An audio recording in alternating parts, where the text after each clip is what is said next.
The porcelain cup trembles in my hands. Lukewarm chamomile, tea sloshing against the rim. I watch the amber liquid ripple, tiny waves that mirror the tremor running through my bones. Dr. Eris sits across from me in her office, the leather chair creaking softly as she leans forward. The scent of lavender from the diffuser on her desk does nothing to calm the rabbit-fast beating of my heart. "Thalía," she says, her voice measured, clinical. "Tell me what happened last night." I can't look at her. Instead, I focus on the window behind her shoulder, where afternoon light filters through gauze curtains, turning everything sepia-toned and dreamlike. If only this were a dream. My throat constricts around words that feel too big, too impossible to speak aloud. He didn't come home until 3 in the morning. The words taste like ash. There was blood on his collar. Fresh blood. Dr. Eris doesn't flinch. She never does. That's why I chose her 6 months ago, when the bruises started appearing in places my clothes could hide. Her pen scratches across her notepad, the sound unnaturally loud in the thick silence. "And when you asked him about it?" My fingers tighten around the cup until my knuckles bleach white. The memory floods back. Alaric's face in the hallway, his platinum hair disheveled, his normally pale skin flushed with something that looked too much like satisfaction. His eyes had caught the light wrong, reflecting it back like an animal's. He smiled. My voice cracks. He told me I was imagining things, that I was hysterical, that maybe I should increase my medication. But I'd seen what I'd seen. The way his tongue had darted out to catch a crimson drop at the corner of his mouth. The inhuman grace as he'd moved past me, leaving the scent of copper and something ancient in his wake. Dr. Eris sets down her pen. The click of it against the desk sounds final, decisive. "Thalía, I need you to listen very carefully to what I'm about to say." Something in her tone makes me finally meet her eyes. They're darker than usual, weighted with a knowledge that sends ice crawling down my spine. "Your husband isn't what you think he is." The cup slips from my fingers. It hits the carpet with a dull thud, tea spreading in a dark stain that looks too much like blood. My breath comes in short, sharp gasps that burn my lungs. "What are you?" "Alaric Draken is a vampire." She says it like she's telling me the weather. "A prosecutor in the supernatural court system. And you're in more danger than you realize." The room tilts. I grip the arms of my chair, feeling the upholstery rough against my palms. This is insane. This is impossible. But even as my rational mind screams denial, something deeper, something primal, whispers that I've always known. The way he never ate in front of me. His ice-cold skin. The nights he disappeared, returning with that satisfied, predatory gleam. "You're saying vampires are real." My voice sounds distant, disconnected from my body. "I'm saying your life depends on you believing me right now." Dr. Eris stands, moving to her desk with purpose. She unlocks a drawer, pulls out a manila folder thick with papers. "There's someone who can help you. Someone who's been watching Alaric for months." She crosses to me, pressing the folder into my numb hands. The paper feels too heavy, weighted with implications I'm not ready to understand. Valerius Sterling. He's the vampire king of the Eastern Territory. Her fingers close over mine, warm and insistent. Alaric has been breaking laws, both human and vampire. The king has been building a case, but he needs your testimony. More than that, he needs to get you somewhere safe before Alaric realizes you know. The king. The word should sound medieval, ridiculous. Instead, they settle into my chest like truth. I can't just leave. Alaric will find me. He always. The king is already here. Dr. Eris glances toward the window, and I follow her gaze. In the parking lot below, a black sedan idles, its windows tinted dark as midnight. He's been waiting for the right moment. "This is it, Thalía. This is your only chance." My hands shake as I open the folder. The first page shows a photograph of Alaric, but not the man I married. This Alaric stands in what looks like a courtroom, his face twisted with contempt as he looms over a cowering figure. The next page details complaints, testimonies from others who'd crossed his path. The word sadistic appears more than once. Ball rises in my throat. How many times had he told me I was too sensitive, that I provoked him, that his anger was my fault? He'll kill me if he finds out I'm leaving. The truth of it settles bone deep. He'll kill you if you stay. Dr. Eris moves to the door, opening a crack. Julian is downstairs. The King's Guard. He'll take you to the estate. You'll be under royal protection. Royal protection.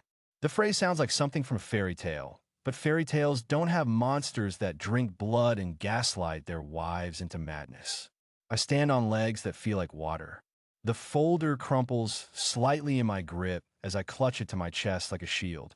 Dr. Eris's hand finds my shoulder, squeezing once. You're stronger than he made you believe. The words crack something open inside me. I nod, not trusting my voice, and step into the hallway. The fluorescent lights buzz overhead, casting everything in harsh relief.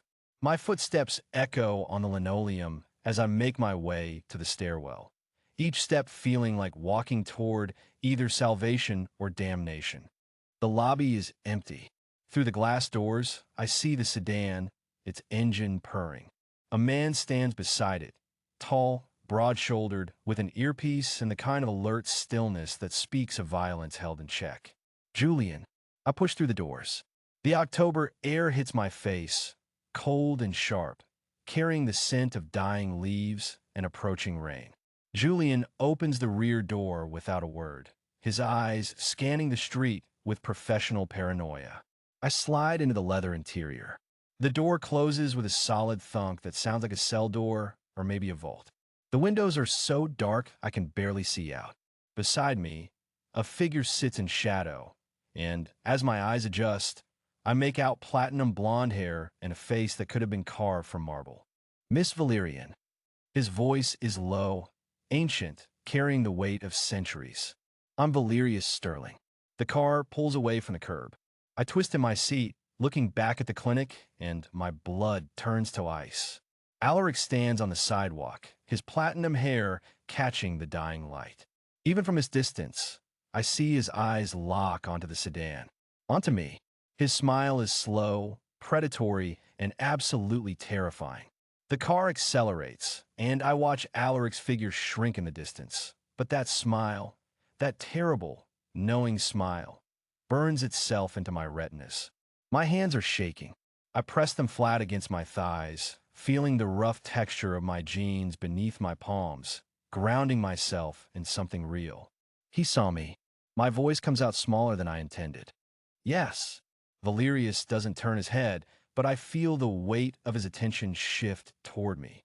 He was meant to. I snap my gaze to him. In the dim interior, his profile is all sharp angles and impossible beauty, the kind that makes you forget to breathe. His skin holds a subtle luminescence, like moonlight on water, and those eyes, when they finally meet mine, are the color of storm clouds before lightning strikes. Meant. The word tastes like betrayal. You misunderstand. His voice remains calm, measured, but something flickers across his expression.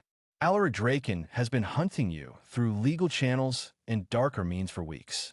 Dr. Eris contacted me because your case file crossed my desk 3 days ago. A petition for reclamation of property. That's what he called you. Property. The word hits like a physical blow. I turn away, staring at the tinted window where my own reflection stares back, hollow-eyed, bruised, broken. I needed him to see that you're under my protection now, Valerius continues. In our world, such declarations carry weight. He cannot simply take you, not without consequences. Your world. I taste copper. I've bitten the inside of my cheek. You mean the world where I'm property to be claimed or protected, but never my own person. Silence fills the car, thick and heavy. Julian navigates through traffic with smooth precision, the city lights streaking past in amber and red. The leather seat creaks as Valerius shifts, and suddenly I'm aware of how close he is, how the space between us hums with something I can't name. You're right. His admission surprises me. Our laws are ancient, carved from times when humans were livestock and vampires were gods. But laws can be challenged. Precedens can be tembra. He pauses, and I hear him draw breath, an unnecessary gesture that somehow makes him seem more human. That's why you're coming with me. Not as property, as a client under legal protection. And what do you get out of this? I force myself to look at him again. Vampire kings don't rescue battered women out of the goodness of their hearts. Something that might be amusement touches the corner of his mouth. No, we don't. He reaches into his coat and produces a slim folder. Alaric Draken is a prosecutor in the Vampire Council's Court of Blood. He's convicted 17 humans of crimes against our kind in the past year alone. All executions. All questionable evidence. My stomach turns. You think he's corrupt? I know he is. But knowing and proving are different things. Valerius's fingers, long and pale, tap the folder. You live with him for 2 years. You've seen his files, heard his calls, witnessed his methods. You're not just a victim, Miss Valerian. You're a witness. The car turns onto a bridge, and below us, the river churns black and silver. I think about those 2 years, the locked study, the late-night phone calls conducted in languages I didn't understand, the visitors who arrived after dark and left before dawn. The basement he forbade me from entering. He'll kill me before he lets me testify. He'll try. Valerius closes the folder. That's why you'll stay in my residence until the council convenes. It's warded, guarded, and bound by laws even Alaric cannot break without declaring open war. The car slows, turning into an underground garage. Concrete pillars rise like ancient trees, and our headlights sweep across rows of expensive vehicles. Maseratis, Bentleys, cars that cost more than I've earned in my lifetime. Julian pulls into a spot near an elevator with brushed steel doors. Last chance, Valerius says quietly. Once you step out of this car, you're committed. Alaric will know where you are. He'll use every legal maneuver, every political connection, every dark gift at his disposal to reclaim you. Your life, as you knew it, ends here. I think of my apartment, the peeling wallpaper, the broken heater, the deadbolt I install myself. I think of Dr. Eris's kind eyes. I think of Alaric's hands around my throat, his breath cold against my ear as he whispered what he'd do if I ever tried to leave. My life ended 2 years ago. I reach for the door handle. This is just me clawing my way back from the grave. The elevator rises so smoothly, I barely feel the motion. Julian stands at attention near the control panel, his hand resting casually near his jacket. Near a weapon, I realize. The numbers climb, 10, 20, 30, higher than I thought possible. Beside me, Valerius is a statue, but I catch him watching my reflection in the polished doors. You're afraid? He observes. Of course I'm afraid. My voice echoes in the small space. I'm trapped in an elevator with 2 vampires, heading toward a penthouse owned by a king, while my psychotic ex-boyfriend plots my murder. Which part shouldn't terrify me? The part where you're not trapped. Valerius presses a button, and the elevator stops between floors. Julian doesn't move, doesn't react. You can leave at any point. I'll arrange safe transport to wherever you wish to go. A new identity. Money. Protection from a distance. I stare at the emergency stop button, glowing red in the dim lighting. Freedom. Escape. Everything I've wanted for 2 years, offered on a silver platter. What's the catch? Without your testimony, Alaric continues his work. More humans die. More families are destroyed. Valerius's reflection meets mine. And eventually, when he's consolidated enough power, he'll find you anyway. Perhaps not this year. Perhaps not the next. But vampires are patient, Miss Valerian. We have time. You don't. The truth of it settles over me like a shroud. I reach out and press the button. The elevator resumes its ascent. Smart. Julian murmurs, the first word I've heard him speak. The doors open onto a private foyer that takes my breath away. Floor-to-ceiling windows overlook the city, a glittering sprawl of lights against the darkness. The floor is polished black marble shot through with veins of gold. Modern art hangs on the walls. Originals, I realize with a start, recognizing a Rothko, a Basquiat. The air smells of sandalwood and old books, and something else, something wild and electric that makes my skin prickle. Welcome to Sterling Tower. Valerius steps out, and the space seems to arrange itself around him. The top 3 floors are my personal residence. The wards were laid by the council itself when I took the throne. Nothing enters without my permission. Nothing. I follow him into a living room that could host a small wedding. Leather furniture the color of cream, a fireplace tall enough to stand in, shelves lined with books in languages I can't read. Through an archway, I glimpse a kitchen with marble countertops and copper pots hanging from hooks.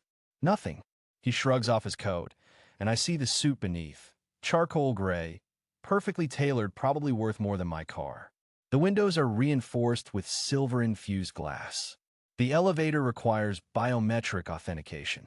There are guards on every floor below us, and a sound cuts through his words. Faint, distant, like wind chimes in a storm, except the notes are wrong, discordant, setting my teeth on edge. Valerius goes absolutely still. Julian's hand moves to his weapon. What is that? I whisper. A sending. Valerius's voice has changed, gone cold and formal. Alaric is reaching for you. Telepathically. The sound grows louder, resolving into something almost like words. My name, stretched and distorted, called from somewhere dark and deep. My vision blurs. The room tilts. Strong hands catch me before I fall. Valerius's touch is cool, steady, and the moment his skin meets mine, the sound cuts off like a severed wire. I gasp, clutching his arms, feeling the solid reality of him anchoring me to the present. Breathe, he commands, and I do, dragging air into my lungs. He's marked you. A psychic link, probably established during feeding. It allows him to track you, to influence you from a distance. Can you break it? My fingers dig into the fabric of his shirt. Not without risking damage to your mind. He helps me to the couch, and I sink into leather that sighs beneath my weight. But I can block it, shield you. It requires. He hesitates, and for the first time, I see uncertainty cross his face. It requires a bond. Temporary. Between us. What kind of bond? An exchange of blood. Not enough to turn you. Nowhere close. But enough to tie your mind to mine, to let me stand between you and Alaric's influence. I should refuse. Every instinct screams at me to refuse. But the memory of that sound, those distorted calls, the feeling of invisible hooks sinking into my consciousness. Do it. Valerius studies me for a long moment. Then he nods and rolls up his sleeve, revealing a forearm corded with muscle and traced with veins that carry blood darker than mine. He produces a small knife from somewhere, the blade silver and wickedly sharp. This will hurt, he warns. Not the cut, the bond. It's like opening a door in your mind that was never meant to exist. Everything hurts already. I hold out my wrist. What's one more pain? He makes the cut with surgical precision, a thin line across my inner wrist that wells immediately with blood. Then he cuts his own arm, deeper, and the blood that flows is almost black in the lamplight. He presses our wounds together. The pain is instant and absolute. Fire races up my arm, through my chest, exploding behind my eyes in starbursts of white and gold. I hear myself scream, or maybe that's just in my head. The room dissolves. I'm falling through darkness, through layers of consciousness I didn't know existed. And then, I'm in Valerius's mind. Not deeply, not completely, but enough to feel the vast weight of him. The centuries stacked like geological layers. The loneliness that echoes through chambers of memory.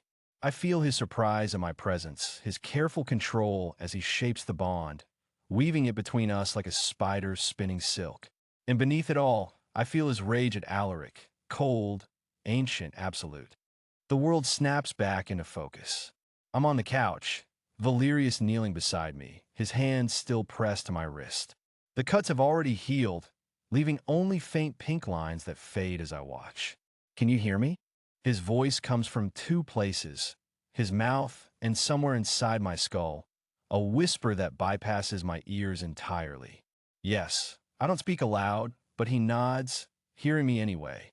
The bond will last a few weeks, perhaps a month, long enough for the council hearing. He stands, putting distance between us, and I feel the psychic connection stretch like a rubber band, present but not painful. You'll be able to sense my location, my emotional state. I'll be able to shield you from Alaric's sendings, and if necessary, find you anywhere in the city. Julian appears with a glass of water. I drain it, tasting minerals and something sweet. Honey, maybe. My hands have stopped shaking. There's a guest suite prepared for you, Valerius says, his tone carefully neutral. Bedroom, bathroom, a small sitting room. You're free to move throughout the penthouse, but I'd advise against leaving the building without an escort. A prison with nice furniture. But there's no heat in my words. I'm too tired, too wrung out from the bonding. A fortress. He corrects gently. There's a difference. The guest suite is larger than my entire apartment. The bed is a four-poster monstrosity with silk sheets the color of midnight. The bathroom has a tub deep enough to drown in and a shower with 6 different heads. Someone has left clothes in the closet. My size, I realize with a start. Jeans, sweaters, dresses, all with the tags still attached.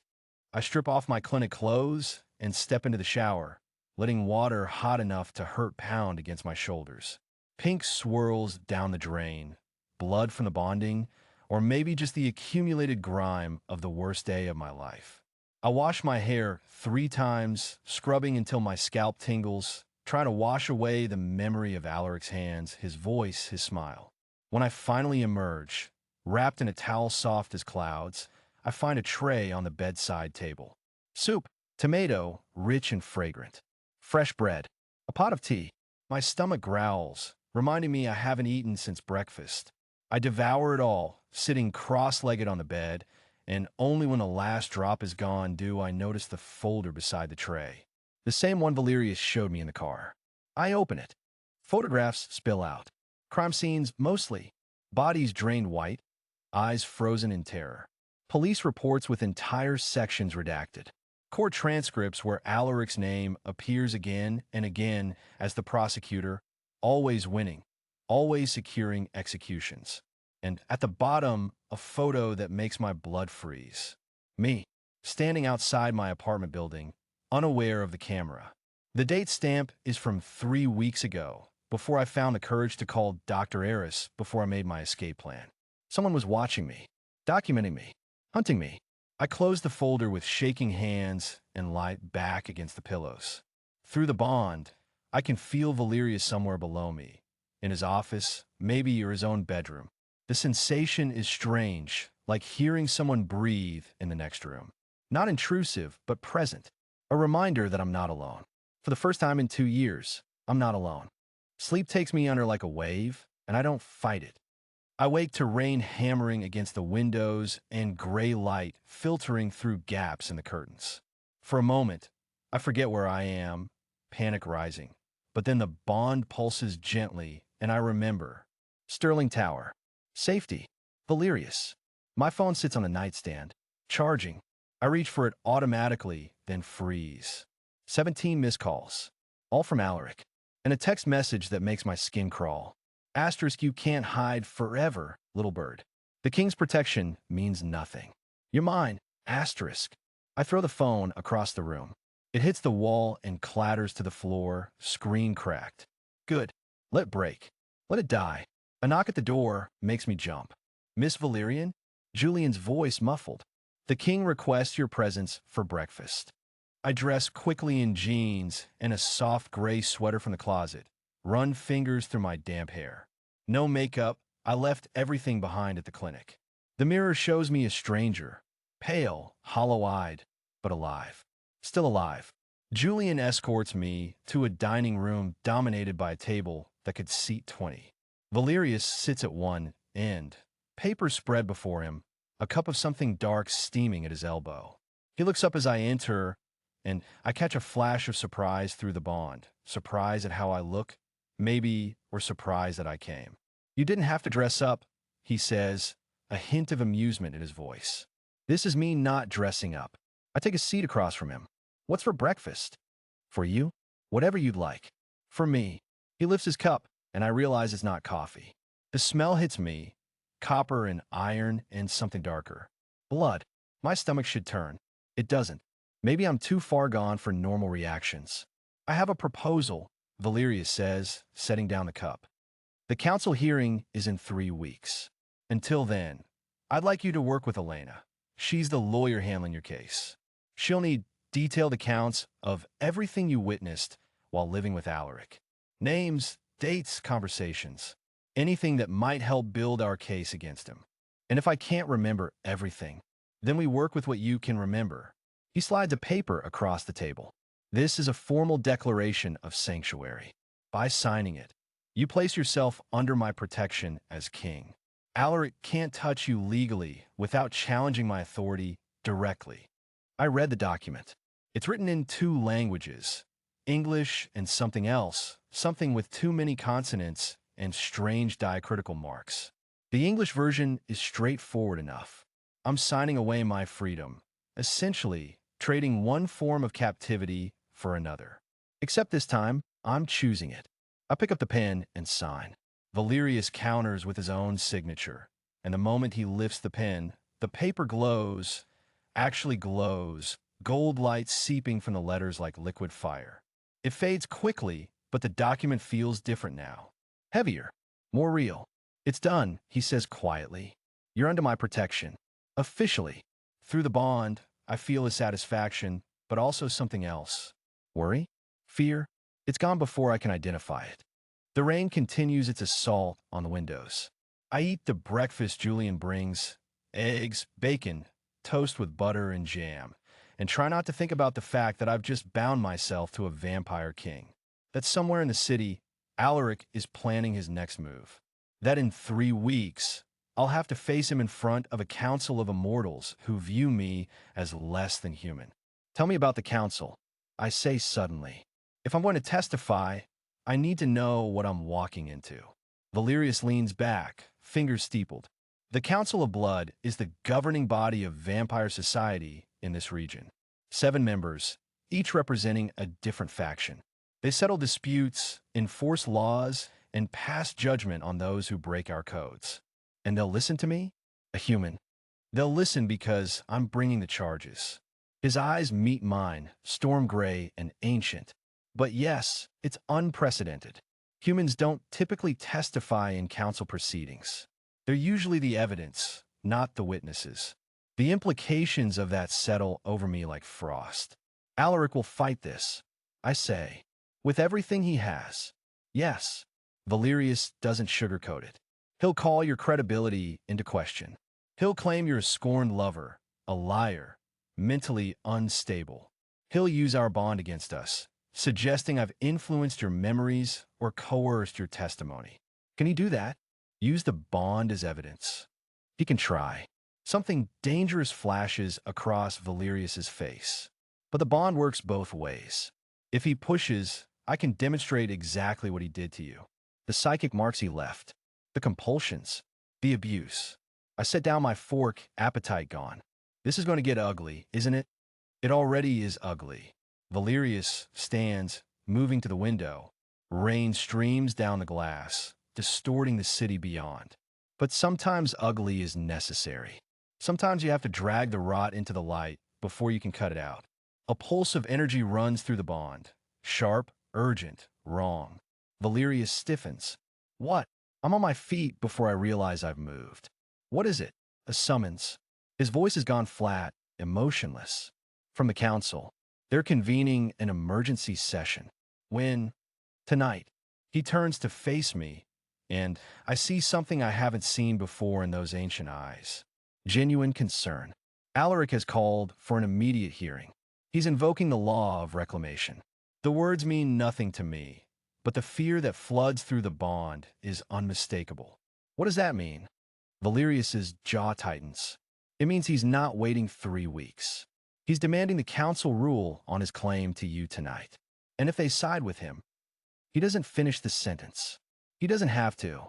The rain hammers harder against the windows, and somewhere in the city, I know Alaric is smiling that terrible smile, already tasting his victory. The council chamber is older than most nations. I can feel it in the air, centuries of judgment, of power, of blood. The walls are black stone, smooth as glass, reflecting nothing.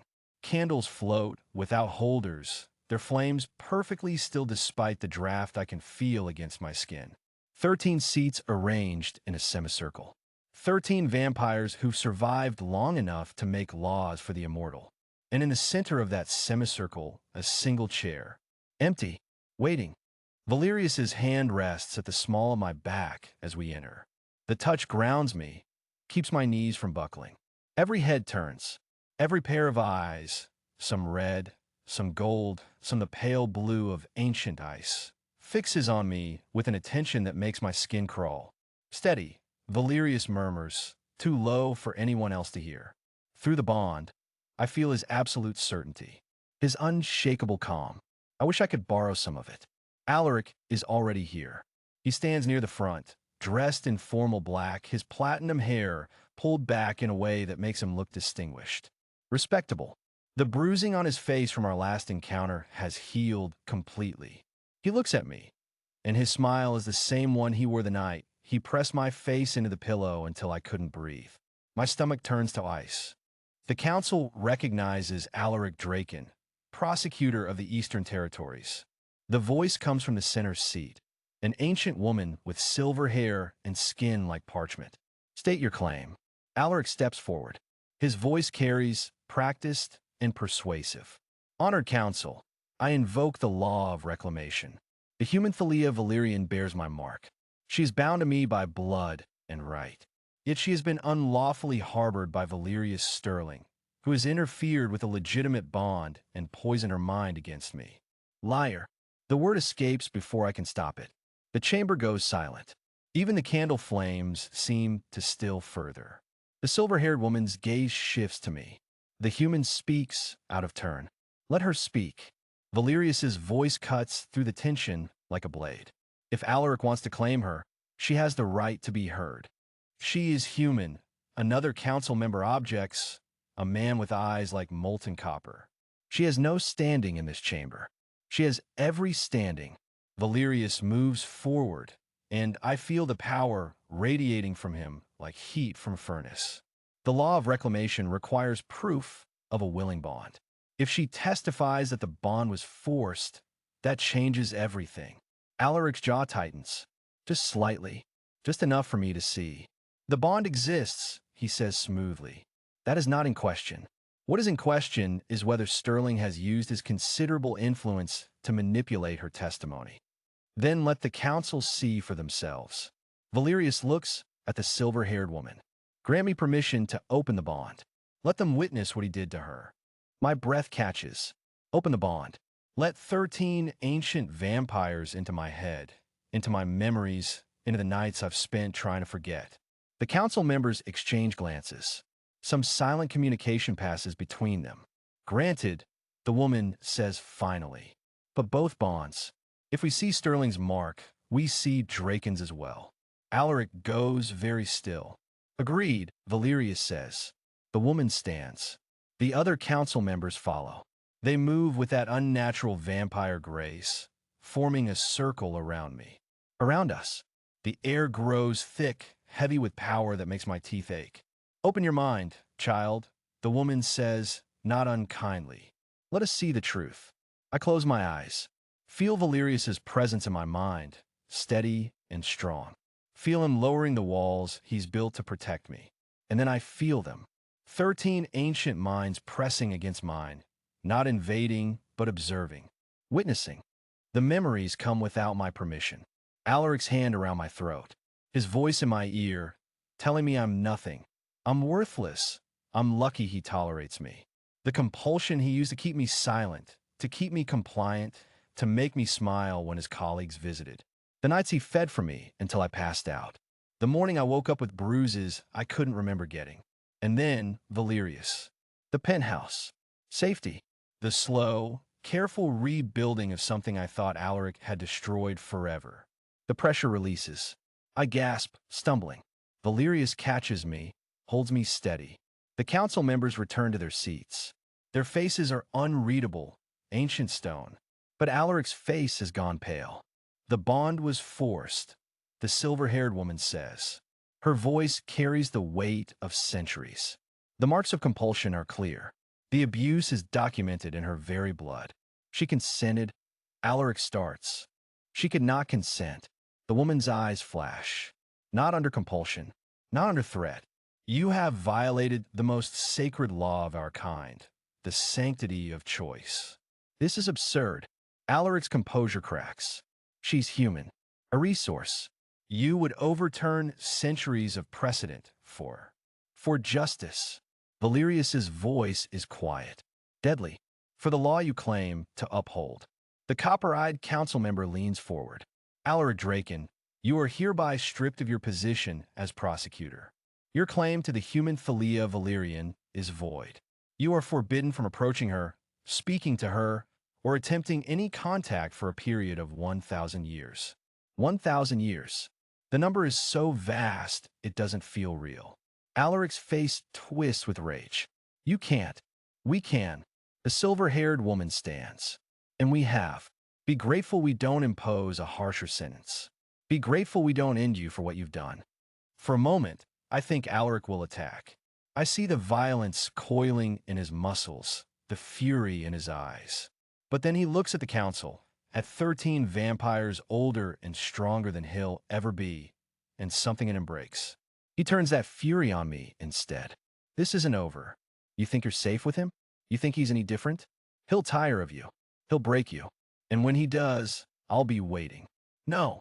I'm walking forward before I realize I've moved. Walking toward him, toward the center of the chamber, toward the empty chair that suddenly doesn't look so frightening anymore. You won't be waiting, because I'm done being afraid of you. My voice doesn't shake. My hands don't tremble. You made me think I was nothing, that I deserved what you did to me. But you were wrong. I stop in front of him, close enough to see the shock in his eyes. I'm not nothing, and you don't get to haunt me anymore. Alaric stares at me. For the first time since I've known him, he has nothing to say. Remove him, the silver-haired woman commands. 2 guards appear, massive vampires with faces like carved granite. They take Alaric by the arms. He doesn't resist, doesn't fight, just looks at me with something that might be disbelief as they lead him away. The doors close behind him with a sound like a tomb ceiling. I stand in the center of the council chamber, surrounded by immortals, and I'm not afraid. Valerius Sterling. The silver-haired woman's attention shifts. You have harbored a human marked by another. Normally, this would carry consequences. My heart lurches. However, she almost smiles. Given the circumstances, and given that you acted to protect rather than possess, the council finds no fault. The human may remain in your care if she chooses. If I choose. The words settle over me like a blanket. I turn to look at Valerius. He stands perfectly still, watching me with those ancient eyes. Waiting, not assuming, not demanding, giving me the choice Alaric never did. I choose to stay, I say. The bond between us flares, warm, bright, right? The rain has stopped by the time we leave the council chamber. The city stretches out below us, washed clean, reflecting the lights of a million lives continuing in the darkness. Valerius hasn't said much since the ruling. Just held my hand as we walked through the ancient corridors, past the guards, out into the night air. Now, standing on the steps of the council building, he finally speaks. Are you all right? I consider the question. Really consider it. My hands aren't shaking. My heart isn't racing. The fear that's lived in my chest for so long, the constant, gnawing certainty that Alaric would find me, hurt me, drag me back, has gone quiet. I think I will be, I say. Valerius turns to face me fully. In the streetlight, his platinum hair gleams like starlight. He'll never touch you again. Not in 1,000 years. Not ever. I know, and I do know. I feel it in the bond, in the way the council's judgment has severed Alaric's claim completely. Thank you for fighting for me. Always. He says it simply, like a vow, like a promise he's made before and will make again, as many times as I need to hear it. The city hums around us. Somewhere, someone is laughing. Somewhere, a siren wails. Life continuing, messy and complicated and real. I take Valerius's hand. His skin is cool against mine, solid and steady. Take me home, I say, and he does. The penthouse is exactly as we left it. The half-finished breakfast, the rain-streaked windows, the sense of safety I've slowly learned to trust. But something has shifted. The shadows don't seem as deep. The silence doesn't feel as heavy. I walk to the window and look out at the city. My city now. My choice. Behind me, I hear Valerius moving through the space. Hear the quiet sounds of him making tea, even though he doesn't drink it. Making it for me, because he knows I need the ritual, the warmth, the normalcy. The bond between us pulses gently. Not demanding, not possessive, just there. A connection I chose. A safety I claimed. I press my palm against the cool glass and watch my reflection stare back at me. She looks different than she did 3 weeks ago. Stronger, steadier, still healing, still learning, but no longer broken. Alaric's voice echoes in my memory one last time. You're nothing, you're worthless, you're mine. But the words have lost their power. They're just sounds now. Empty, meaningless. I'm not nothing. I'm not his. I am here, in this moment, in this place I chose, with a future that's mine to shape. The tea kettle whistles. Valerius appears beside me with a steaming cup, and the scent of chamomile fills the air. He doesn't ask if I'm okay, doesn't push, just stands with me, looking out at the city lights, giving me the space to simply be. Outside, the night deepens. Inside, for the first time and longer than I can remember, I feel the possibility of peace settling into my bones like warmth returning to frozen fingers. Slow, careful, real, and enough.